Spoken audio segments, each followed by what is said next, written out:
السلام عليكم. يا نهار اسود، ايه ده؟ ايه ده؟ ايه الورق ده كله؟ كل دي مشاكل؟ الله يخرب بيتك يا نور، انت قلت لي مشكله واحده. يا لميس، أيوه، لميس، أيوه يا أستاذ. اعملي لي شاي عشان نشوف الكلام على ايه. شاي؟ حاضر. في حاجه؟ لا، وهيبقى في حاجة إزاي بس؟ يلا الحمد لله. ما تقولي لي يا لميس، في حاجه حصلت النهارده الصبح؟ لا يا أستاذ غريب، بس يعني داخل كده لا فيش صباح ولا مسا ولا كلمة كويسة. أستاذة نورة كمان الصبح برضو. إيه مش عاملين لي اعتبار؟ هو أنا شغالة عندكم ولا شغالة عندكم؟ يا أختي إيه البخت ده؟ ايوه، حصل ايه يعني برضو؟ مش فاهم. خلاص خلاص مفيش حاجة. انتوا دايما كده؟ يا بنتي قولي لي، ما تجننناش. ايه الملل ده؟ ملل؟ خلاص يا بنتي، مش كمني يعني بنضف وبعمل لكم مشروبات ابقى ملل؟ روحي اعملي لي شاي يا لميس عشان انا زهقت خلاص.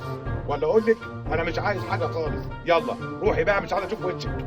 كمان مهمشني وشايف شغلي ملوش لازمة؟ لا حول الله. خلاص روحي شوفي تحبي تعملي ايه وغوري من وشي بقى عشان عندي شغل كتير. اتفضلي لو سمحتي.